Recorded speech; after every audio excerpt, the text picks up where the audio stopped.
तो इस नगर नियोजन में जब हम सिंधु घाटी नगर या हड़प्पा के नगर नियोजन की बात करते हैं तो कतिपय हमें विशाल संरचनाएं नजर आती हैं जो विलक्षण भी हैं और उस संदर्भ में, उस कालखंड विशेष में उनके जनजीवन के बारे में काफी व्यक्त करती हैं। तो इस अध्ययन में हम कुछ प्रमुख संरचनाओं की जानकारी लेंगे। तो सबसे पहले हम सबसे बड़े नगर की बात करते हैं और वह नगर है, जैसा कि हम जानते हैं, मोहनजोदड़ो। हालांकि पहले खोजा हुआ नगर जो है वो हड़प्पा है, परंतु जो सबसे विशाल नगर है वो मोहनजोदड़ो है, जिसकी सबसे पहले खुदाई राखाल दास बनर्जी ने की थी। इस नगर की जनसंख्या के बारे में फेयर सर्विस ने, जिन्होंने सिंधु घाटी के अवसान पे भी काफी लिखा, उन्होंने ये अनुमान लगाया कि करीब 40,000 लोग मोहनजोदड़ो में रहा करते थे। यदि हम सिटाडेल की बात करें, मोहनजोदड़ो के दुर्गयुक्त संरचना की बात करें, तो उसमें हम ये पाते हैं कि यह करीब 12 मीटर ऊंचाई के चबूतरे के ऊपर बना हुआ था और 400 से 200 मीटर का चतुर्भुजाकार हमें इसका मिलता है।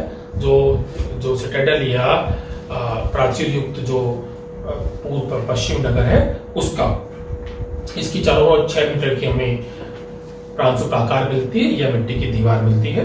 अब यदि हम इसकी प्रमुख संरचनाओं की बात करें तो हम सब जानते हैं जो सबसे लोकप्रिय है वह है मोहनजोदड़ो का स्नानागार। यह सुदूर उत्तर में है, जो किलेबंद शहर है मोहनजोदड़ो का, उसके उत्तर के अंदर ये 12 मीटर, 7 मीटर और 2.4 मीटर, 12 मीटर लंबी, 7 मीटर चौड़ी और 2.4 यानी 2.4 मीटर गहरी संरचना है।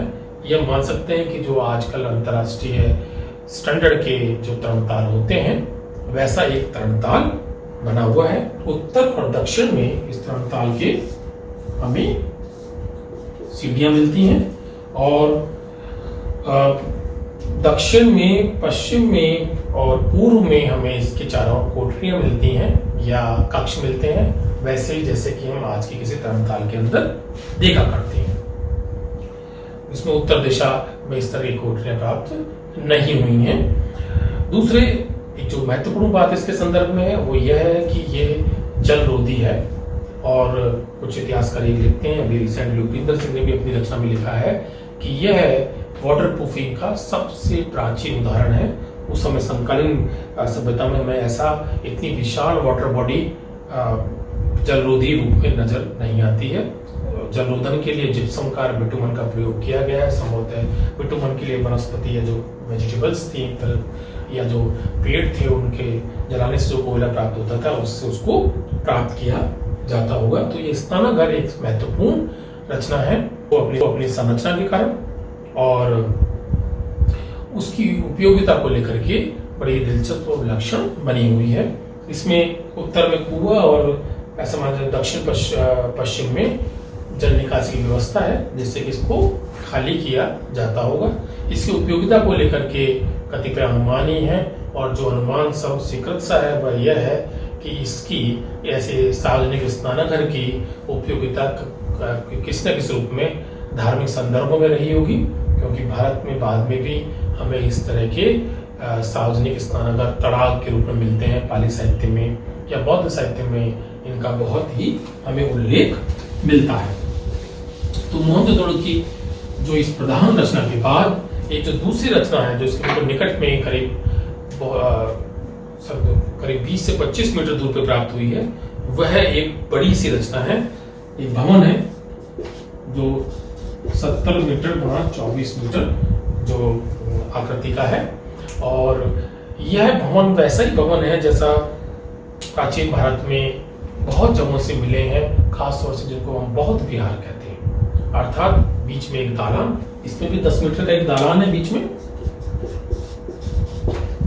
और चारों कोठरियां बनी हुई हैं, इसलिए इसको विहार कहा गया है। कॉलेज ऑफ प्रीस्ट इसके लिए इस शब्द इस्तेमाल होता है।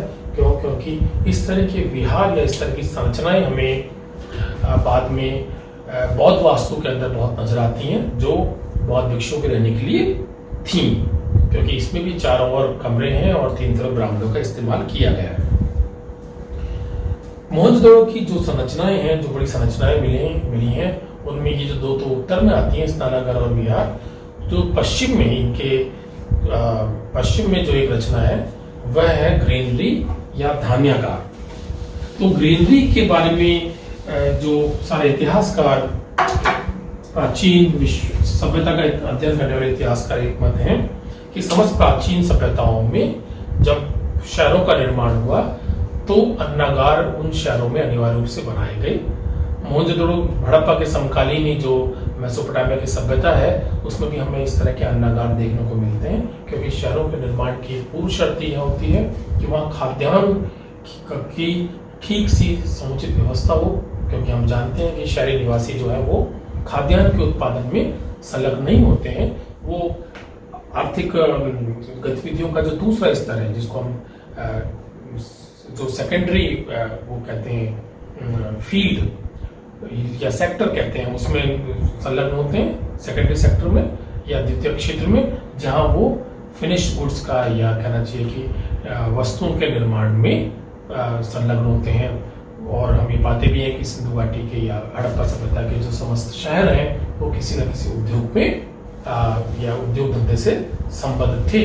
तो ऐसे शहरों के पालन के लिए खाद्यान्न की व्यवस्था आसपास के गांवों से होती है, और शहरों का उद्भव किस सभ्यता में तब होता है जब गांव की उत्पादकता या ग्रामीण समुदाय की उत्पादकता इतनी बढ़ जाती है कि वह अपने अतिरिक्त एक दूसरी बड़ी जनसंख्या का निर्वाह करने में सक्षम हो जाती है।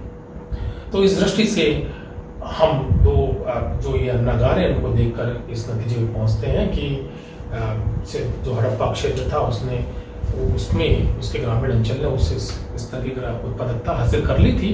और दूसरा हम इस नतीजे में पहुंचते हैं कि एक केंद्रीकृत व्यवस्था रही होगी जिसने जो शहरों के खाद्यान्न के वितरण का और प्रबंधन का ध्यान रखती थी, और इसीलिए हमें सिंधु घाटी की हड़प्पा के समस्त बड़े शहरों में अन्नागार देखने को मिलते हैं। यहाँ हम सिर्फ मोहनजोदड़ो के अन्नागार की चर्चा कर रहे हैं। यदि इसकी संरचना की बात करें तो ये 50 मीटर अन्नागार और 27 मीटर लंबी एक रचना है जो 27 खंडों के अंदर बटी हुई है।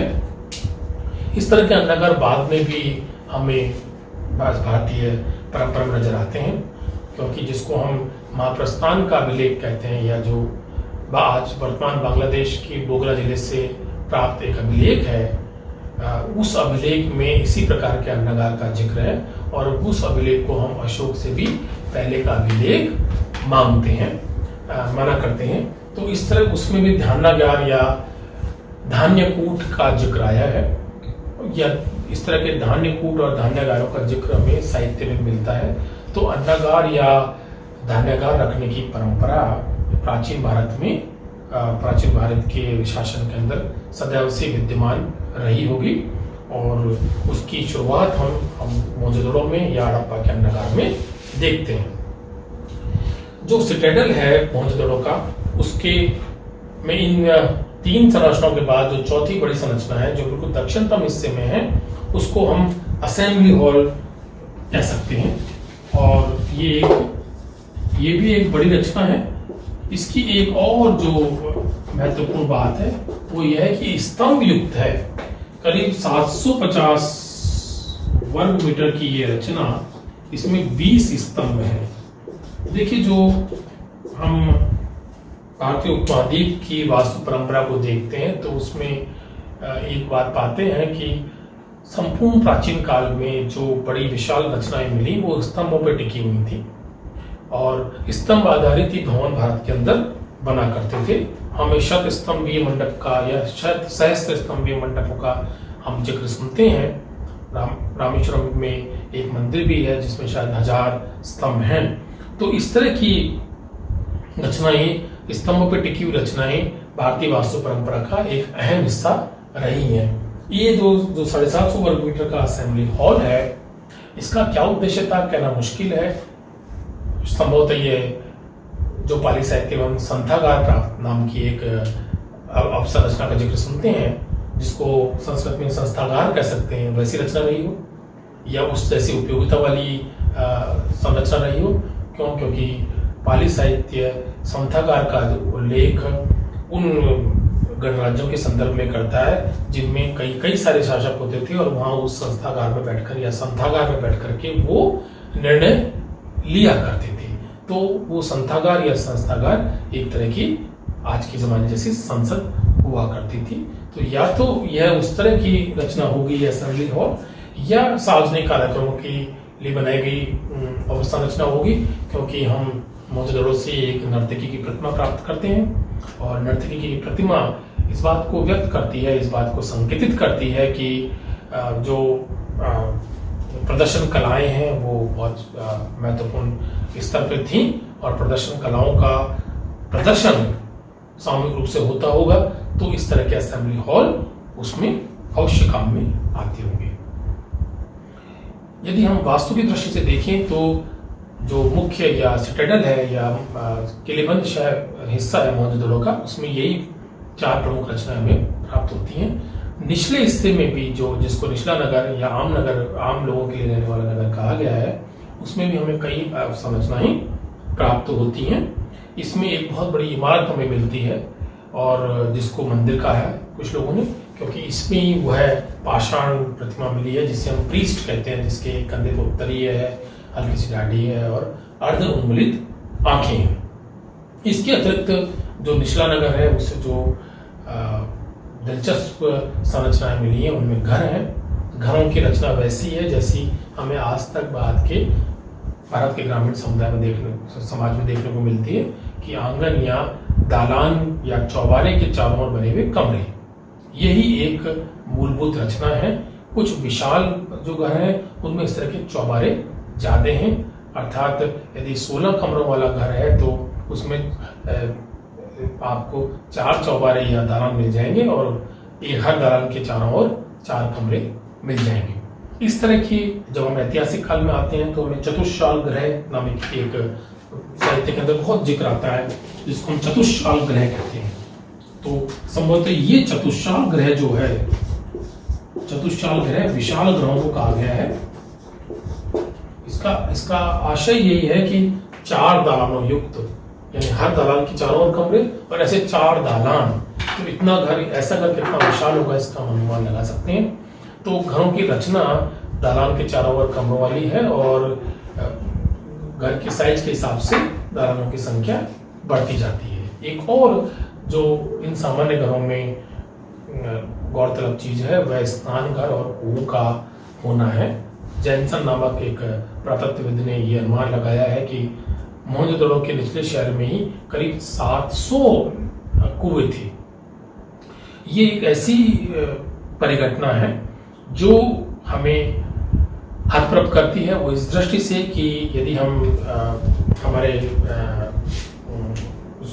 जनजीवन को आज भी हम दृष्टिपात करें भारतीय जनजीवन पे या किसी अन्य समाज के जनजीवन पे, तो हम ये पाते हैं कि अब से 2 शताब्दी पहले तक घरों के अंदर स्नान घर का होना या पानी की समुचित व्यवस्था का होना दुर्लभ पाया जाता था और यह जो संपन्न घर होते थे या संपन्न परिवारों के पास ही इस तरह की सुविधा होती थी। इसके बरक्स हम ये पाते हैं कि मोहनजोदड़ो के लगभग प्रत्येक घर में स्नान घर और कुएं की व्यवस्था है। तो ये एक वहाँ की वास्तु का या कहें कि नगर नियोजन का एक बहुत ही महत्वपूर्ण और विलक्षण उदाहरण है।